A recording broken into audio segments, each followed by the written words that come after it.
Hello there, Bic Benedict here. We're playing Gears of War 4 on the Series X, and this is my insane difficulty guide and walkthrough. We're currently at Act 5-2. It is entitled Killing Time. So, as I mentioned in the last video, this chapter is only difficult in one area. All the rest are really manageable. I have started this chapter from scratch, as I also mentioned, so I'm going to pick up a torque bow. And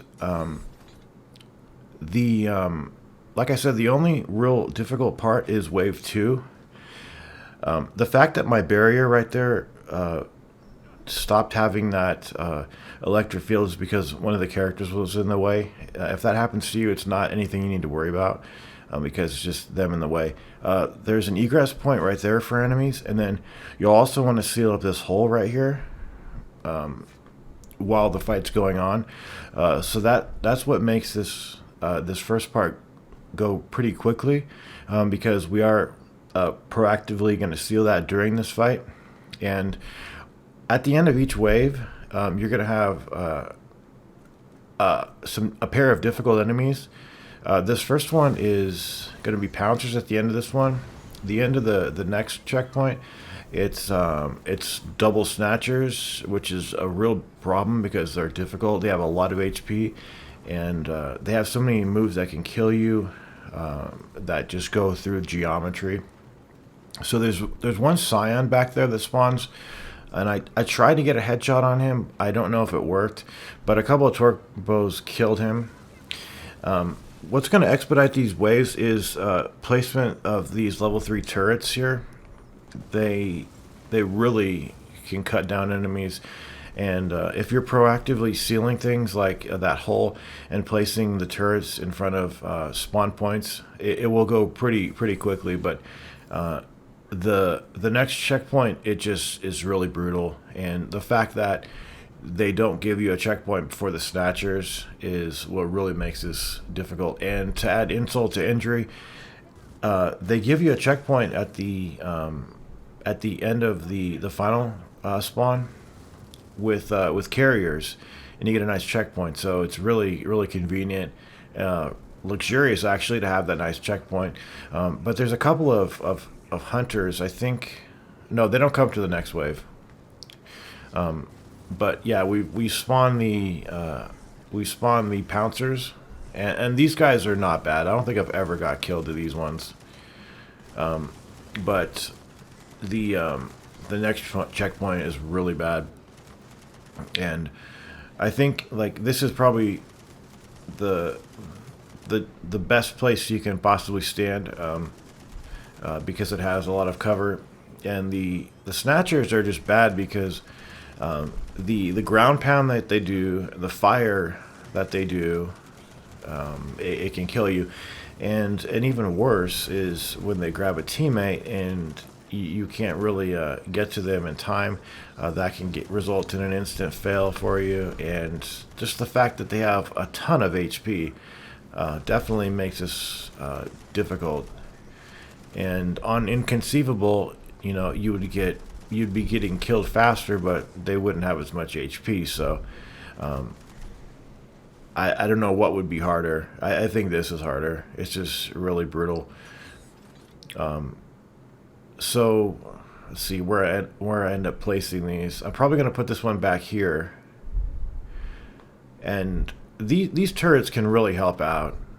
But this is the beginning of the next checkpoint, and I detest these parts so bad because just the fact that you have to do the setup every time for it. I've said it so many times, but it would be so much better if you can just do the setup, save it, and then move on. Okay, there's going to be an egress point from that door over there, and that's where we're going to put that one. But yeah, definitely put a grenade over that hole that was in the last wave. That should speed it up for you. And okay, we're going to start it off. So just press the back button to start it off. There's going to be some hunters and some regular drones coming out of that door, as well as a Scion. And yeah, this is really difficult. I hate this.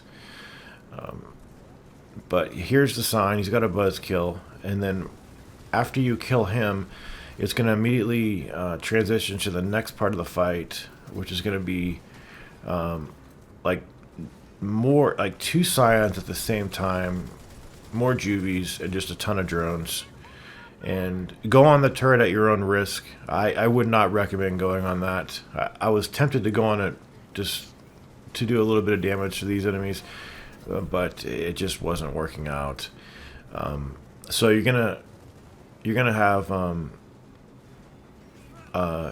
hunters. They'll spawn at the building across the way on top, and it just feels bad all around because they're so far away. There's no ability to get a long shot. You can't even buy one from the fabricator. There's nothing, and it's just really bad because you just feel like I'm supposed to hit those enemies from way over here. It's kind of ridiculous, and the scions usually they'll get some of their HP chipped away from your teammates, but you just keep an eye out for those ones. And then the snatchers, you have to get on these ones fast with the torque bow. So have a torque bow, and the minute that they spawn, the second that they spawn, get on them with that torque bow. I'm not sure if they spawn at the same time. I think there's a little lapse in between when they spawn, so it gives you a little bit of a break. Be careful of these hunters, though. They can get killed. You can get killed instantly from them, obviously. But your teammates do help out. It's either your teammates or your fortifications. Those turrets really do help out. They can do a lot of the work for you, which is real nice because on this part, it's aggravating. There should have been a checkpoint over here. Really, there should have been. But the area that I'm aiming right about now is approximately where the first snatcher spawns. They're coming in. It looks like there's somebody down there with a buzzkill, but don't worry about him too much. Just mark him. Try to fend him off as best you can. I think he's dead. Okay, so there's the first snatcher, and again, get your perfect active reload. Start hitting him as much as possible. Never mind his weak spot if you can't hit it. Just hit any part of its body. And just be aware that there's going to be another one. And man, these things can cover a lot of distance fast. It's just the fact that they have so much HP, and they could grab a teammate, and then it takes a lot of work to for them to drop your teammate. I don't know if they grabbed anybody over here. It looks like they grabbed somebody. Somebody's grabbed, and as long as you can kill one of them fairly quickly, it's not too bad. But even fighting one is challenging because of the fact that they can kill you from so far away. They can come up here so quickly. And the attacks that they do just feel really unfair because you just never want to be around them at all. And here I am running out of ammunition practically. But your turrets should account for something, of what they're doing. I'm not sure why this one is not coming up. He will. I believe he does. Yeah, I know that he does. Because this became a situation where I think I was shooting him at the end with my snub, which was kind of pathetic, but I was doing anything I could because I couldn't risk going out of cover. So you just have to watch out for their quill attack, and when you hear it revving up, just go into cover regardless, because sometimes it can look like it's not pointing at you, but it is. And here he is. He's coming up. So just stay the hell away. They can kind of come into the area, so you really have to be careful. I don't know if they can come back here necessarily, but just their attacks are so horrific that it's just it makes fighting it really unpleasant. But if you just get it done, that'll be the end of it. And fortunately, this next part, okay, this next part over here, I am going to put some fortifications down, but it's only just to show you where, uh, some pretty decent placement of them will help you. But you really, I would say that you don't even need any more fortifications because you're going to be getting a checkpoint so quickly, and these last two checkpoints, they're nothing. They really are nothing. Now I did get killed a few times to the carriers, but it was just because I was lazy, and I wouldn't have minded not having a checkpoint on the carriers because they're not that bad. So the enemies come out of that door there, and I think over here too. Yeah, even though these doors are open over here, I think more come out over here. So if you want to, you can place a turret like right over here. I'm going to place a grenade, and I'll probably be coming back. I love the fact that you run so you can't even run when you're moving these turrets around. It's just really bad.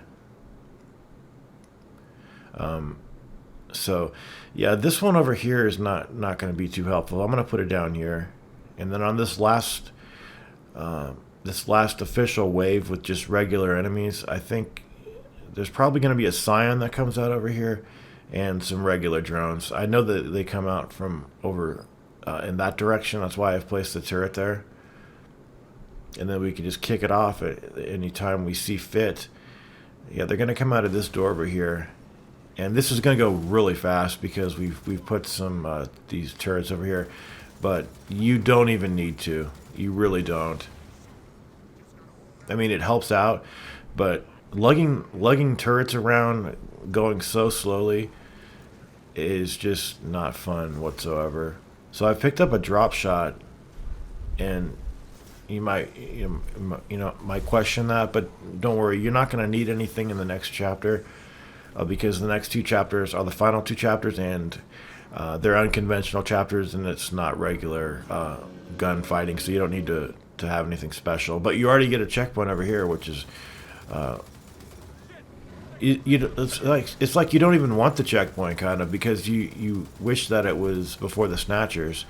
But this is just going on the turret, shooting them as much as you can.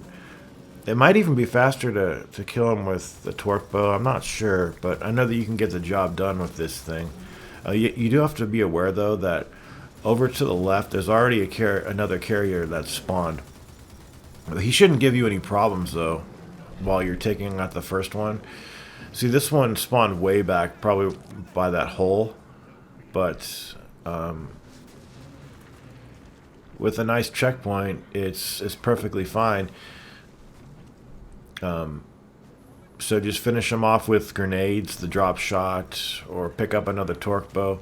Again, it doesn't matter what you leave the stage with. And it's kind of fun, just, not having a nice checkpoint. It's a relaxed encounter because you know that you've got nothing to lose.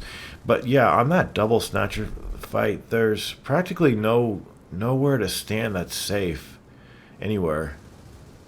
I do think, though, that it's safer to be in here than, for instance, over to the left, down the hill.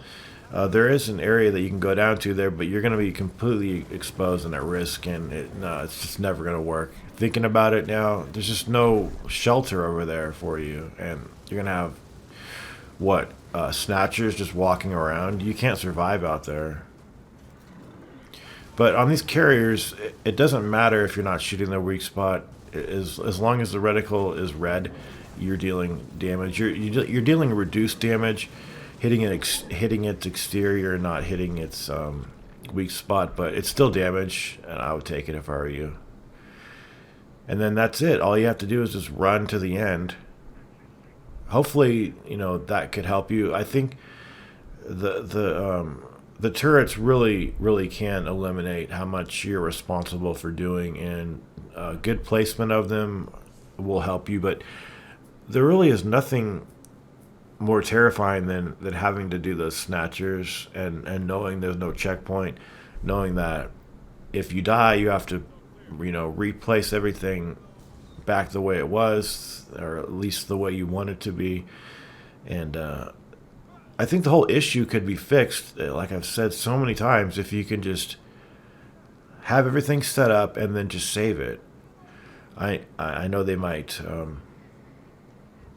worry about, well, maybe if people are doubting what they're putting down, they might want to redo their placement of the things. Well, that's, you can have a reset feature that goes back one checkpoint or two checkpoints back. I think they did that in the fifth game. But yeah, that's the end of 5-2 Killing Time. And there's just 2 chapters left, and I will see you there. Hopefully this chapter wasn't too excruciating, but it really can be. Please take care.